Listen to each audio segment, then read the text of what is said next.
right, good morning, everybody. Today is Monday, March 30th, 2015. And this is Before the First Cup with Jules here on UCY.TV. Happy Monday! Monday should be canceled. Oh, I hate Mondays. But the good news is it is 40 degrees and overcast here today in upstate New York, which means I have the door open, shorts on, and it's a heat wave just about. Actually, I saw it's supposed to get up to 50 this week, so there should be some rejoicing. Yay. It's nice. Almost all the snow's gone now. So a little bit of relief. Hopefully we don't get any more. All right, so I try to remember where we left off on Thursday. Yes, that's right. I ran a rebroad on Friday. I forgot there was a school thing we had to do on Friday. So we were not here in the morning. But on Thursday, we took a look at dopamine, brain chemicals, and the manipulation of people utilizing the dangling carrot. And I think one of the main things that we had addressed was what civilization does to our brains, how it changes our brains. There was a clip that I found that had also talked about just by using devices such as our smartphones, it literally was changing the way the electrical impulses from your thumbs have react with your brain. And they were saying, it's like, oh, look at every time you touch your cell phone, we can look at your records, and there's this increase in electrical activity in the thumbs. I don't even remember what the whole story was. But the scary point of the matter is that these devices are literally like changing our biology just by utilizing them. But I think what we're going to take a look at today, I don't know, there's all kinds of crazy stuff. I swear to God, 2 years ago I talked about the story that came out with the Russian researcher who had always suspected that there was something weird about his relationship with his cat. And he had done all kinds of research and discovered that his cat had a bacteria that had actually invaded his brain and changed the way he thought about cats. Well, how weird is it? Like, that story came out a few years ago. We did it on air when it first came out. Scientific American just released that story yesterday. Again. But I mean, that story's like 2 years old. I actually found the original. And it was queued up to read. But early hours last night, I see it coming through my feed. And here's Scientific American with the story about toxoplasmas getting into your brains and making you more agreeable to your cat's wishes. So we might have to read that one. Always pretty weird how that happens. I don't know why all of a sudden they'd be talking about cat toxoplasmas bacteria out of the blue. Here's one thing of note you might find interesting. The Large Hadron Collider, which was supposed to be powering up to full power at the beginning of April. And we'll do a whole show about the LHC, some of the stuff that I've learned. They're going to be hunting for dark matter and new dimensions. Yes, not a bright idea. I always call this bright idea 3678. But it had been shut down for 2 years. They did all kinds of upgrades to make it a bigger explosion than's ever happened before the last time on planet Earth that humans have ever seen. Well, now it was all fired up and ready to go for this new season, and it had a short circuit. This is days before it was supposed to start circulating protons again after a 2-year hiatus. The world's largest particle accelerator has developed a short circuit. Yay! So I don't know if that was sabotage or not, but that whole thing is scarier than shit. If you've been watching that Large Hadron Collider, I mean, I think I first started posting stories about it in 2008, going, Danger Will Robinson, but nobody seems to care. I mean, some people care, but scientific community are just all bumping into each other to see who could be the one to go off the cliff first. It's just, oh, hold on, my headphones just pulled out. There we go. Pretty unbelievable how foolhardy they are and how willing they are to take us as a species right to the edge of extinction by pushing the edges of science to places where A, we have no idea as to what really could happen, and B, we have no idea. And they will come out and admit that. We have no idea. So let's just create a device that can make explosions that are so close to the Big Bang you wouldn't know any better and then make them happen on Earth. Here's actually a good one, too. Here, we'll start here. This one might be fun. Good old Elon Musk has had it again. Could robots turn people into pets? Elon Musk claims that artificial intelligence will treat humans like Labradors. Robots will use humans as pets once they achieve a subset of artificial intelligence known as superintelligence. This is according to SpaceX founder Elon Musk, who claims that when computers become smarter than people, they will treat them like, quote, pet Labradors, unquote. His comments were made in a recent interview with scientist Neil deGrasse Tyson, I actually just mentioned him yesterday, who added that computers could choose to breed docile humans and eradicate violent ones. Elon Musk has already likened artificial intelligence to summoning the demon, but in his latest interview, Musk says his fears revolve around something known as superintelligence. According to author Nick Bostrom, according to Nick Bostrom, is any intellect that greatly exceeds the cognitive performance of humans in virtually all domains of interest. I mean, we wouldn't be like a pet Labrador if we're lucky, Musk told Tyson, adding that we may become lab pets to them. Tyson theorized that robots will, quote, get rid of the violent ones and then breed the docile humans. Musk also said that humanity needs to be careful about what it programs superintelligent robots to do. He uses the example of asking them to find out what makes people happy. It may conclude that all unhappy humans should be terminated, Musk said, or that we should all be captured with dopamine and serotonin directly injected into our brains to maximize happiness, because it's concluded that dopamine and serotonin are what cause happiness. Therefore, it maximizes it. How weird that he just started talking about dopamine and serotonin. Now, that would be pretty frightening now, wouldn't it? The robots. Let's make them happy. Hey, here's Wozniak. I thought I heard Hal mention Wozniak the other day. Apple co-founder Steve Wozniak this week made a similar comment during an interview with Paul Smith at Australian Financial Review. I hadn't seen this. The 64-year-old admitted that he can now see some of the predictions coming true and that human-like computers could be a dangerous reality. He quipped, quote, "We will be gods. Or will we be the family pets? Or will we be the ants getting stepped on?" And you know, like I've always said, be careful what you ask for.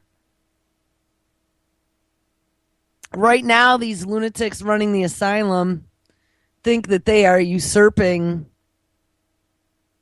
the order of things and making themselves creator in chief, usurping biological life with synthetic. But the joke might just be on them. Computers are going to take over from humans, no question, he added. This is Wozniak. If we build these devices to take care of everything for us, eventually they'll think faster than us and they'll get rid of the slow humans to run the companies more efficiently. He also directly referenced warnings issued by Elon Musk and Stephen Hawking about the threat AI has on humanity. And they are all a part of a group of experts known collectively as the Future of Life Institute, who recently drafted an open letter saying scientists should seek to head off risks that could wipe out mankind. I think I need to join that institute. I'm going to look them up afterward. The Future of Life Institute. Let's bookmark that. We're going to put that into the... We'll find that one because I'm very interested. The author said there is a broad consensus that AI research is making good progress and would have a growing impact on society, but it issued a stark warning that researchers into the reward of AIs had to be matched with an equal effort to avoid the potential damage it could wreak. For example, in the short term, it claims that AI may put millions of people out of work. And I'm going to tell you, that is the general consensus across the board, that they're going to take all the jobs. And, hey, that's great. Lots of leisure time, especially as your sub $1,000 robot hits the market in 2015. But I don't know. How are you going to pay the bills? How are you going to afford that $5 tomato? I literally, a couple weeks back, actually it was probably a couple months back, I was at the grocery store looking for tomatoes and I couldn't find any. Like, you're kidding? Where are the tomatoes? And I must have gone up and down through the vegetables like 3 times. I didn't see any tomatoes. And then I look and I'm like, oh, there's the tomatoes. I take a walk over and it's the organic section. Yeah. So they had some organic tomatoes there. $5 a pound. I'm sorry. I can't quite afford $5 a pound for a freaking tomato. So put on a seatbelt and get a garden started. I'm going to tell everyone that is your homework assignment for this year. I don't care how much you tried before. This is the year. All right. So, I don't know if the story's almost over here. Blah, blah, blah, blah, blah, blah, blah. What is this one? This is a recent report by a management consulting firm, Boston Consulting Group, predicted that 2025, the number of automatable tasks will rise to 25%. This will lead to robots replacing many human jobs, and it is a trend that has already begun in Japan. Earlier this week, with Riken SRK Collaboration Center for Human Interactive Robot Research in Nagoya, Japan, unveiled its latest Robo-Bear. Oh, it's scary looking.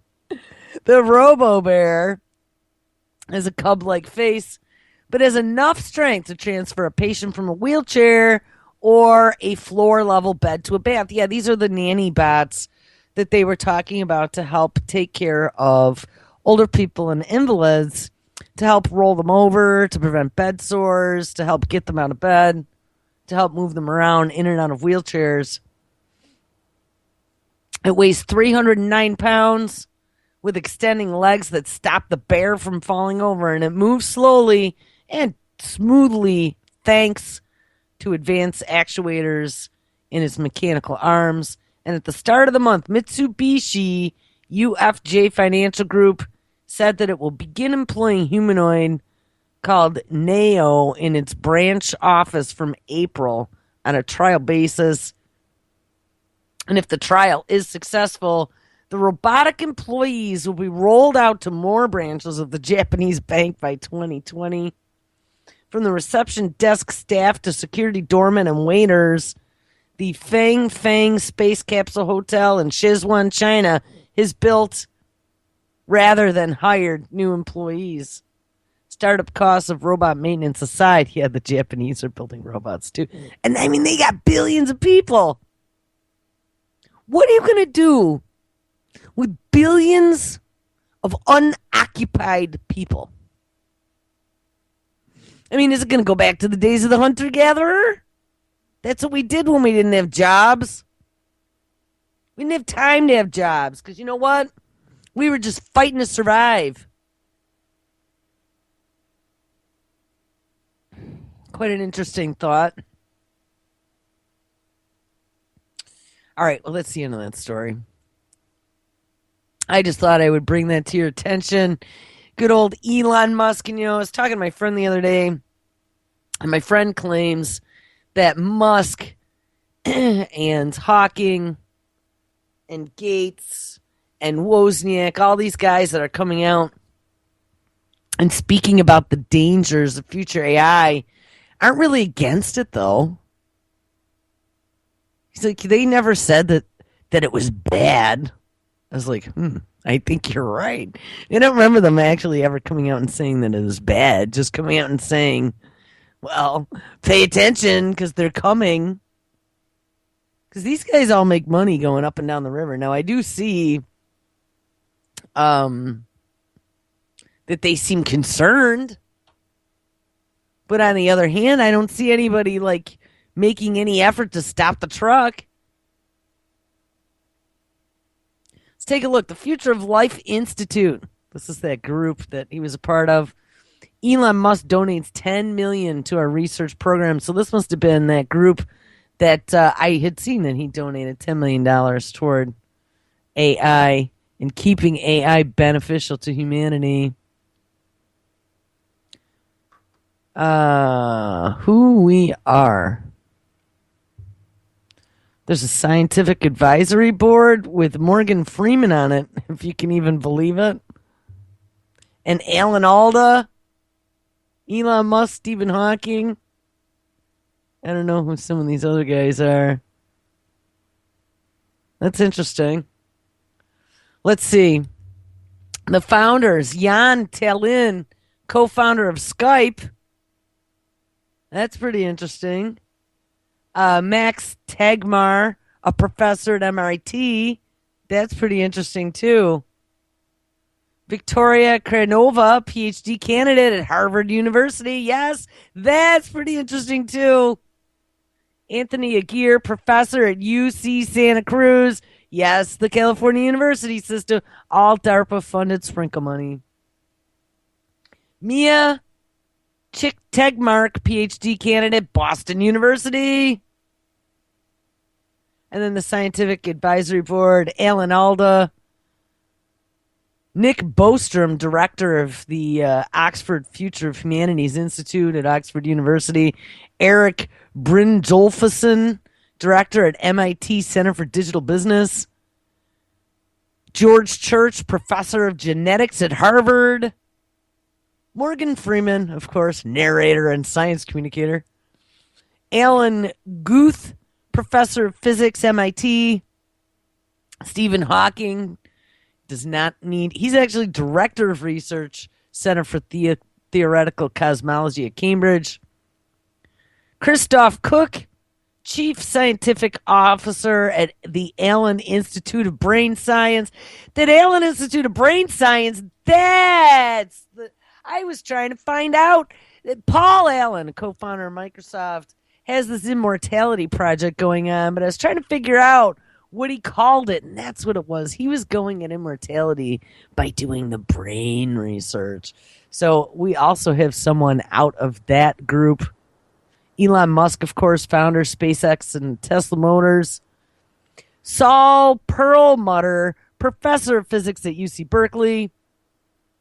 Martin Rees, Demetrius, professor of cosmology and astrophysics. Now, if you notice what we're finding here, we got MIT, we got Harvard, we got UC Berkeley, UC Santa Cruz, we got a couple astrophysics places. These are all the places where this crazy research is going on, and if there were any people that were ever in the know, it would be them. And I happen to see, too, there is a genetics professor on this board. We were saying that we need someone on the inside who understands nanotechnology. We have a couple people from MIT and someone from the genetics group. I think I just found the group I need to find out how to become a part of. because these are some big people. We also have Francesca Rossi, professor of computer science at the University of Padova and Harvard.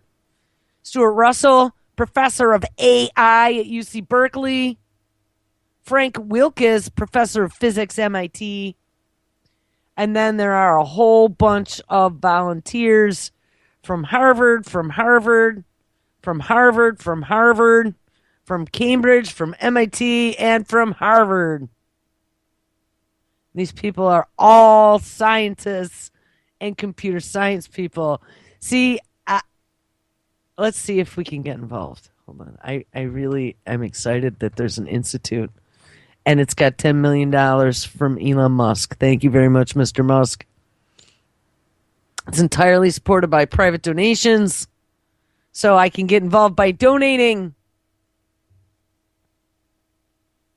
I can also apply for a grant, which is due March 1st, 2015, which is already over, to create a project for making AI beneficial and safe for humans. Can also volunteer. And that's about it. Huh. Yeah, I'm going to get a hold of these people, I think. I think I've made my decision. All right, here.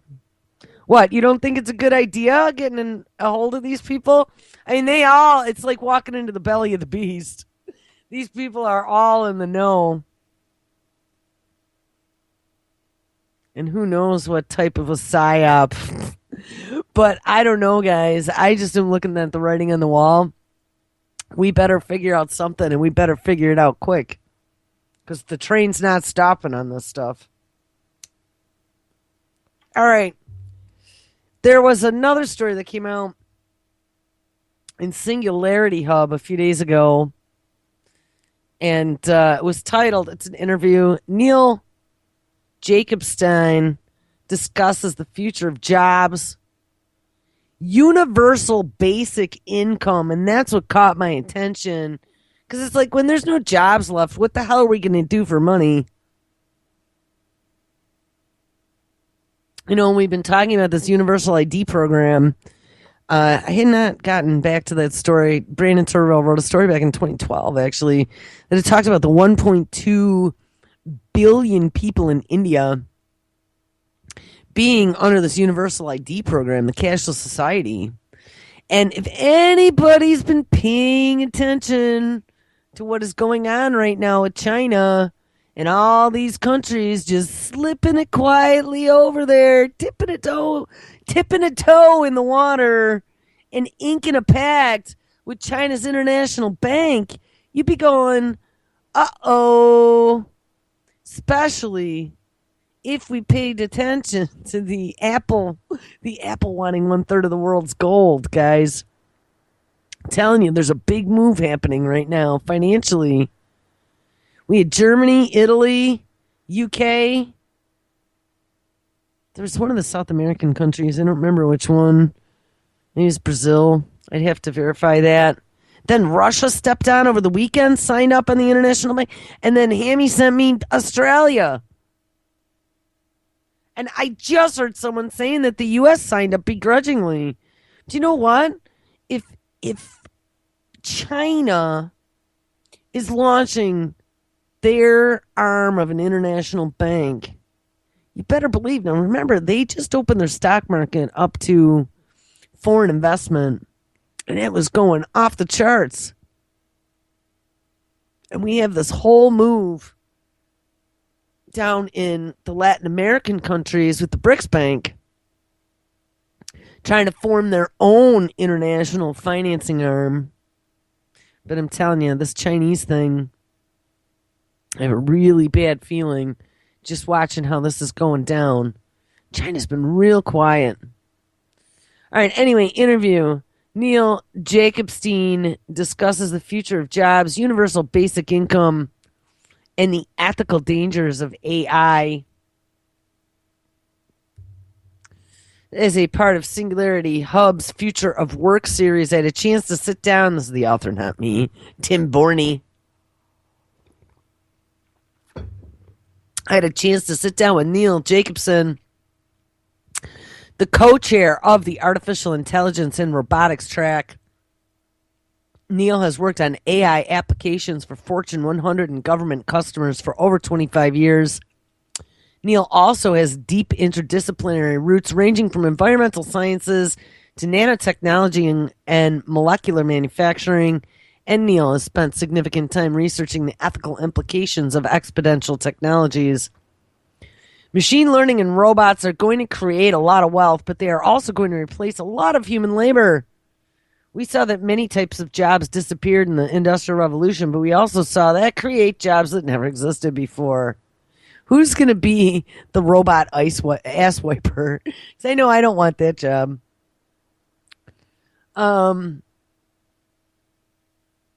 Is this the new wave of technological disruption? Do you think the rate of job displacement is going to be equal to the rate of job creation? I'm going to say no, if anyone ever asked me. Although many of my colleagues are more positive on the subject of new job creation, I think that it is likely that the pace of job automation will outstrip job creation in the short term and cause a lot of unemployment or underemployment.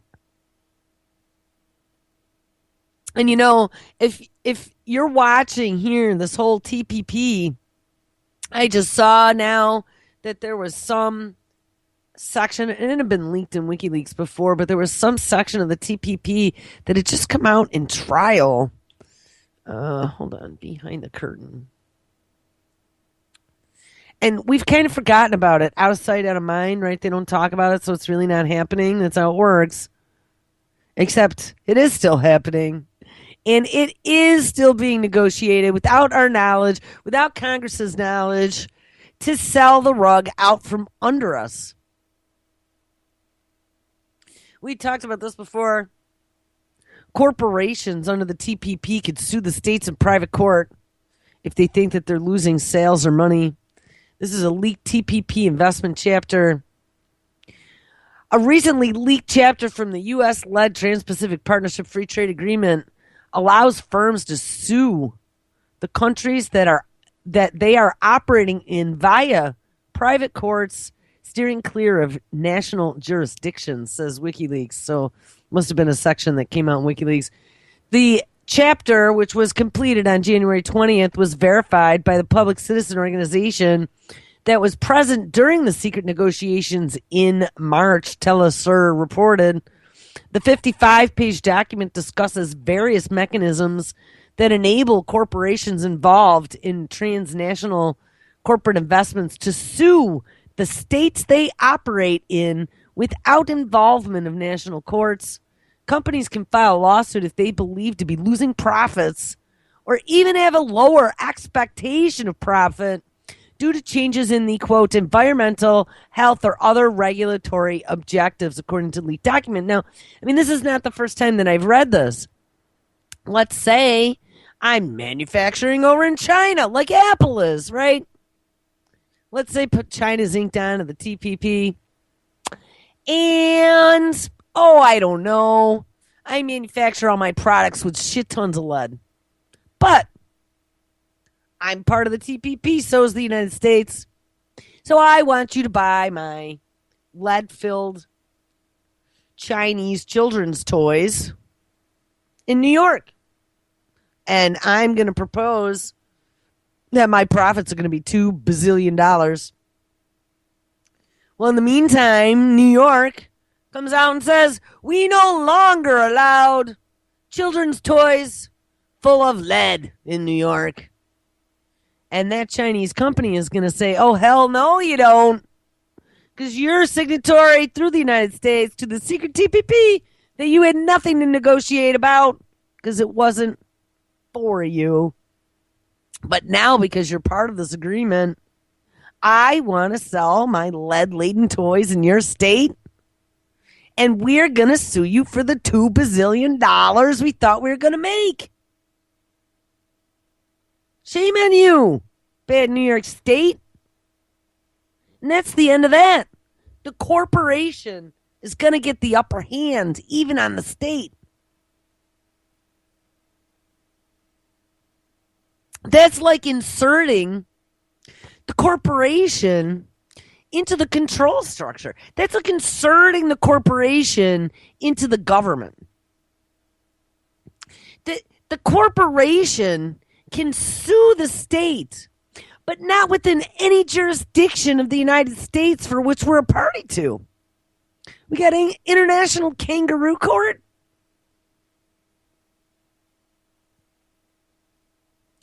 This is moreover, if a foreign firm feels that a new law passed by a state impacts its rights under the TPP agreement, it could challenge the country's decision in private arbitration, the investor state disputed settlement. Such mechanisms interfere with national sovereignty and lead to many problems, says Ana Romero of the Peruvian non-governmental organization Red GE. In spite of the fact that there are already similar mechanisms in the free trade agreement with the U.S., what is happening needs to be revised because the attraction of investors should not reinforce or expand those mechanisms that have been generational problems to the state and interfering with national sovereignty. The leaked chapter also guarantees protection to companies from direct and indirect expropriations and amendments to financial legislation. Back in 2013, WikiLeaks revealed a draft of the highly secretive multinational TPP agreement long in the works, and it has been described as a NAFTA-like deal. We all know how well that worked out for us, at least for us in the Northeast. It's been described as a NAFTA-like deal that is expected to encompass nations representing more than 40% of the world's gross domestic product when it is finally approved. The treaty includes 12 countries, with the U.S. at the helm. The other countries are Australia, Brunei, Canada, Chile, Japan, Malaysia, Mexico, New Zealand, Singapore, Vietnam, and Peru. Wow. So Indonesia's not on there and China's not on there. You would think that some of those, I thought Vietnam is on there. So you got Vietnam and Malaysia is probably where all your manufacturing is going to go. Not quite sure with some of these other countries. Brunei is pretty small too. Wonder if they have sweatshop slave labor camps there. And that's pretty much what this is. This is going to take your manufacturing down to countries where people make like 12 cents a day. And then they're going to come back and stuff it down our throats and force us to buy their slave labor products. So the treaty has been heavily criticized, especially due to its lack of transparency concerning meetings between potential TPP partners, including the U.S. and several nations in the Asia-Pacific region. Most of the draft documents have been published solely by the anti-secrecy group WikiLeaks in an effort to disclose as much of the agreement as possible before it is adopted, but opponents of the proposal in the U.S. have expressed concern that Congress could fast-track, and that was the other thing that we were waiting on. Obama was trying to push this whole fast track thing, except nobody's fully read this. They've expressed concern that Congress could fast track the deal to expedite authorization by presenting it to the House and Senate with no amendments attached. Well, I don't think that's such a good idea. Shouldn't we all be allowed to read that first? I don't know. I just dropped to the story that was out of RT from Says Today. I saw it at some ungodly hour this morning. So maybe it was today. All right. I had started in an interview with Neil Jacobson and about the loss of jobs with the takeover by robots and artificial intelligence. So this interview with Neil Jacobson, they asked him about the rate of displacement and whether or not that's going to equal new jobs. He says, although many of my colleagues are more positive, so we got the TPP that's going to be like sucking everything out like a straw, like anything that's left. Any little bit of manufacturing that is left, the TPP will be like a vacuum cleaner and suck it out of here like there's no tomorrow. And in the meantime, we got the AI bots that are priming to take all the jobs that they tell us that'll still be available, which are the mental capital jobs, the ones that require real intelligence to do. And the second that we get displaced by super intelligent robots is Elon Musk talks about, then those jobs will not be there either. All right. So anyway, this Neil Jacobson says, although many of my colleagues are more positive on the subject of new job creation, I think it is likely that the pace of job automation will outstrip job creation in the short term and cause a lot of unemployment and underemployment. In the Industrial Revolution, you could jump off any unskilled labor job, take some courses, learn some new skills, and find a new, likely higher paying job. What is different this time is that we now have AIs and machine learning algorithms that can replicate many of the cognitive skills that these individuals would be pursuing, and they could do it much faster. In many cases, we will be seeing people partnering with AI and robotic systems to deliver productivity not possible with AIs or humans alone. The enemy of my enemy, I don't know, does that apply in here, is my friend. Like we play nice with each other for a little while because we both can help each other, but eventually we're going to try to kill each other. Planet is not big enough. It just isn't. It really isn't. I think this tradition will ultimately be a good thing, he says, with AI and robotic systems working together with humans. We will generate more wealth than we ever have before. The economy will grow and businesses will be able to do new things they have never done before. Yeah, like not have to pay employee benefits or salaries. Wow, that'll be a nice new thing to never have to do again, won't it, as a business owner? $1,299 for my robot, and that's all I'm going to have to pay. All right, most organizations, whether corporations or governments, are famously or infamously reactive rather than proactive. Is there any chance our global societies will prepare sufficiently to make this upcoming transition a smooth one, or are we potentially facing some rough seas ahead? What are the major hurdles we need to get over if you want to minimize disruption? And this is the interviewer asking questions. Neil Jacobson says, society has a long history of not being particularly good at proactive change. We rarely, if ever, institute policy before a train wreck. Yeah, that's just what I want to hear. Like, I mean, we're talking about societal collapse here, people. You know, and don't, like I always say, don't think all this stuff isn't connected. I know it sounds like I jump around, like we're talking about AI robots and we're talking about Chinese investment and international banks, and then we're talking about the Trans-Pacific Partnership. Now we're back to talking about AI. How are these all related? They are all related. This is the takeover of the financial system and the displacement of humans that is happening right now.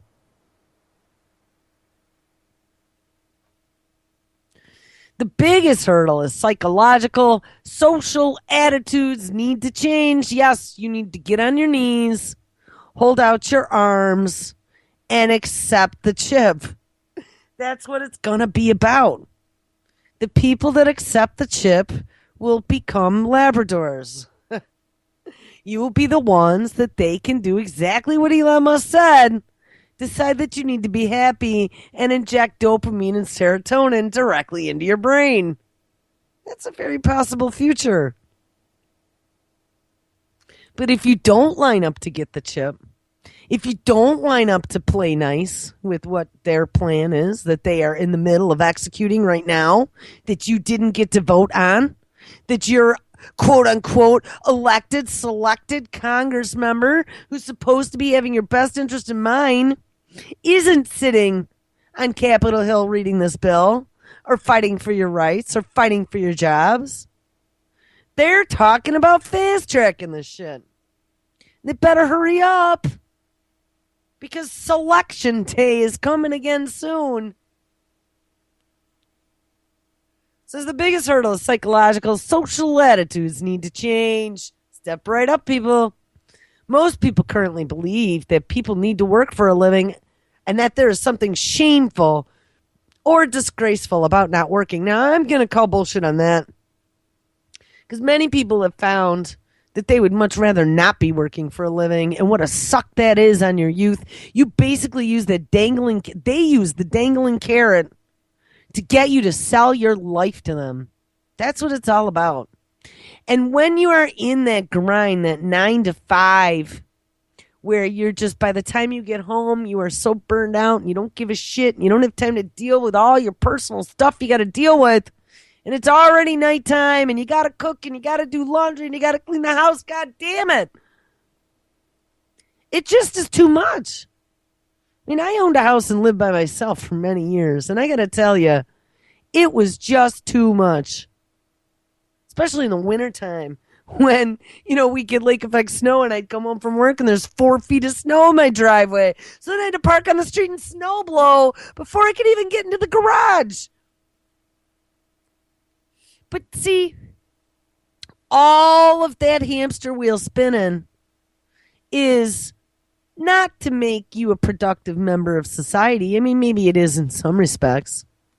But all of that hamster wheel spinning completely distracts you and keeps you from looking and paying attention to the small little details of all the crazy shit that's going on. And then look at how convenient it is just to flip on the tube, watch 20 minutes of the news while you're stuffing your face with high fructose corn syrup laden GMOs. And then you turn it off and you go take a shower. And you crash. And that's it. So you got the propaganda popped in your head. You've been made busy all day for some useless labor that you're performing for somebody else to get rich. And in the end of it all, you're just too damn tired to care. I don't know. I went off on a little thing, but it's true. So not saying that, I don't know. I mean, maybe in the past people thought it was disgraceful not to be working. I've been working for the last couple of years. I mean, I am working. I just work for no pay now. Like I said, it's time to cut the strings to the dangling carrot. That dangling carrot is how they manipulate you. And when there is no longer a dangling carrot, there's nothing that they can make you chase after. The propaganda is now where we chase after, but now we just got to get better at seeing the dangling carrot. Says, as a society, we tend to view negatively people that utilize social welfare and social safety net programs. When we look at all the billions of dollars that are spent on bombs and armies and planes and war cruisers and tanks, and I mean, how rich all these bastards are getting in every single one of these military industrial complexes, companies. When we look at how many bazillions of dollars and how rich Congress, the invested members of Congress, are getting, more than 50% are now all millionaires on the war against terror.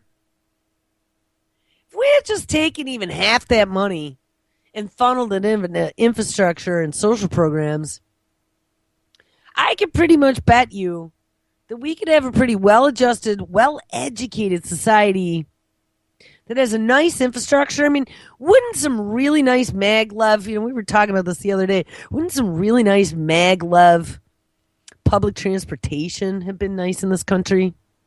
Like from New York to California in a couple hours.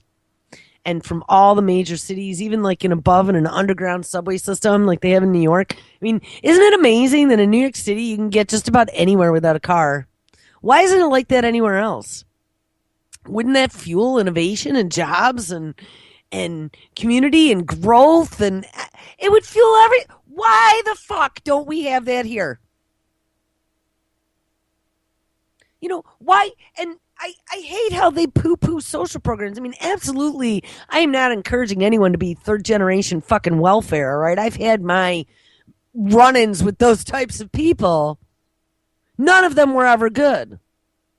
But on the other hand, if you really want to dedicate your life to doing something for the greater good of the planet, why does that have to be on your dime? If you really wanted to work hard and dedicate your life to some great social ill and help fix it, Why shouldn't, like, I was just thinking about that. Why shouldn't there be like some sort of safety net so if people really wanted to do good things? Why should you be working for a dangling carrot to make some multi-billion-dollar multinational corporation rich with your time? Wouldn't it be much nicer to be able to be putting your time and effort and your brain power into solving all these great problems of humanity and not having to worry about the dangling carrot? You're just taken care of because you're dedicating your life to helping society. You know, it just upsets me that all the money that they've convinced us that we need to blow to go kill people could have very easily been used to fix the majority of our problems. Not all of our problems, I'm not saying that, but we have a lot of social and infrastructure problems here that those billions of dollars could have worked wonders with. I don't know. So when I start hearing, I still don't understand how in some of these other political systems that talk about not having any social net programs, how they're planning on taking care of people that are currently, and I don't mean people that are scamming the system, I mean people that currently really need those things, people who have lost the use of their limbs or who are, elderly and need some assistance. How are we, I mean, honestly, I run an organization here that depends on donations, and I haven't seen a donation in over 6 months, and I'm not going to hold my breath for it either. Because it just doesn't happen. There are other radio hosts out there that I hear them all the time making comments about donations, and they need to get donations to buy their new equipment. And they always seem to come out very disappointed because guess what? Nobody donates.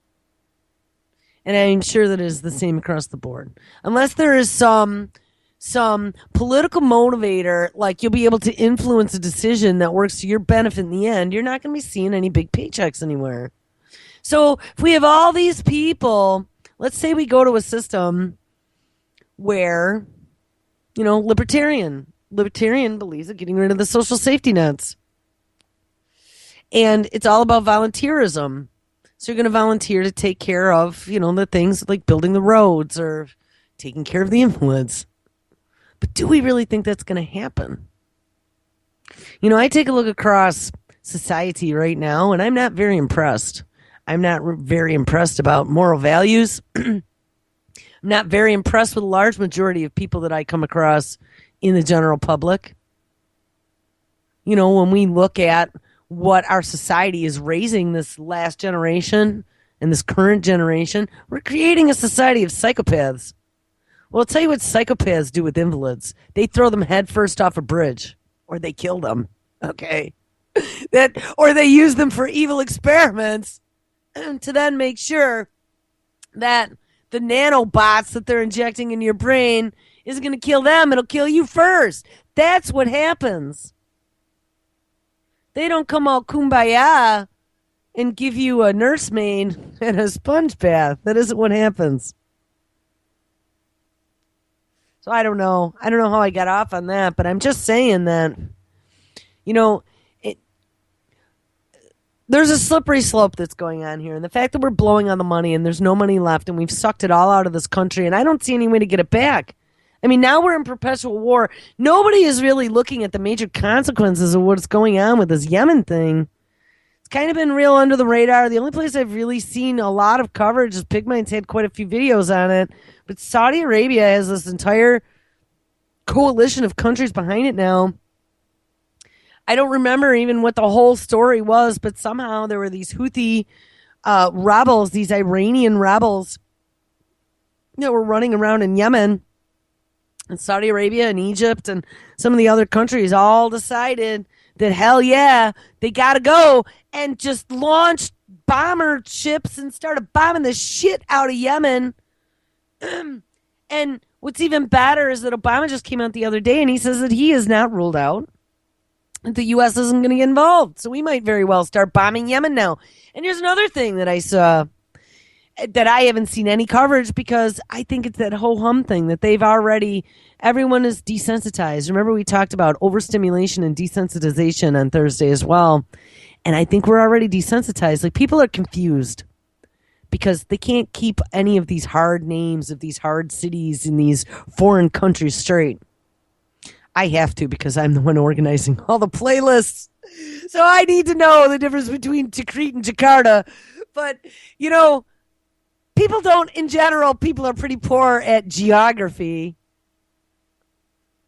And I mean, shame on them. They don't know the difference between Iraq and Iran. But did you guys see now? The U.S. for the first time. And I mean, I remember I even questioned, I raised that eyebrow and said, what? We've been doing this before. Yeah, 1991. The U.S. has gone in. Remember, we were only going to offer some assistance, quote unquote. Wasn't going to be boots on the ground. We were just going to offer some consultation to the Iraqis fighting, quote unquote, ISIS. Well, the U.S. for the first time has now jumped into the game in Iraq, and we have started bombing ISIS. Now, I thought at one point we had been, but I don't know. According to the news, it's saying we hadn't been. We'd only been bombing ISIS in the Syrian borders, not in the Iraqi borders, but I guess we are now. So it is all out. Guys, there is so much going on right now. That's why I'm not even dedicating a show to it. We're going to have, by the way, Lady Pitbull has the next couple days off. It is spring break here for the kids, so it's very difficult for me during spring break. So Lady Pitbull is going to be on to give me a hand for the next few days. We're going to have some good political discussions about some of the craziness that's going on, and maybe we'll even open the phone lines. I saw someone call in here before, but it's very hard for me to try and stay on point and take a call. So we'll do that over the next couple days. Anyone who wants to call in, and we can have a big, happy conversation. Anyway, all right. I'm getting off the track. So, let's get back to this interview with Neil Jurgensen. He says that the biggest hurdle is psychological. Social attitudes need to change. You need to get rid of that disgrace about not working. And one of the great things about moving towards a world of abundance is a society that will be able to easily afford to provide education, healthcare, shelter, and social services to everyone. Guys, when I hear that, I think Agenda 21 all the way, Buck Rogers in the 21st century, in your little cubicle room with your little helper robot, beep, beep, beep, that comes, and they make sure that the nanobots give you your injections or your dosages today of your serotonin and your dopamine. And then we all just walk around smiling, asking which way to the orgasmatron. I mean, really, people. And then we have our replicators with our 3D printers using some sort of nanotech bottom-up manufacturing to create us an apple or an orange because, it doesn't grow anymore. All made out of bug protein. I mean, so if you've never listened to this show before, you're probably like, oh my God, what is this girl talking about? But, I mean, that's all well-established technology that they're already working on all these things. But honestly, when I really look like down this timeline, I see nothing good. This utopian world that they're trying to sell us is not a utopia. This self-driving car that comes and scoops you up when you push it on your smartphone, soon to be your augmented brain device. You know, touch your temple 3 times for the Google self-driving car to pull up out front. This isn't a good world, people. You know, I mean, you can look at it like how exciting when your kid turns 16, you don't have to worry about him dying in a car accident because they're going to have a Google self-driving car now. But on the other hand, the Google, hey, speaking about the Google self-driving car, I need to tell you this because I was going to make some quirky comment about my kid, but she came home from school the other day and they had them working on, you know, I think I've ranted about this before, about how if you're going to have teachers learn to teach, and I mean, we're losing the ability to teach our kids, right? We're losing the ability to get them to critically think because they're not teaching that anymore. They're teaching to standardized testing. And a lot of the way they're doing that is with these computerized applications, again, automating the classroom. And we know this is the dangling carrot, the dopamine addicts the kids. I don't want my kid interacting with a computer as opposed to a human being for learning, okay? That isn't, you know, it's great maybe for reinforcing the ideas, but that's not inspiring creativity on the level that another human can. Well, they're working on all this math testing now because they're getting ready to do their standardized tests. And my kid is on this math program at school. She comes home and tells me the other day that they had an ad and it popped up and it wanted them to do a survey. And I guess all the kids did it.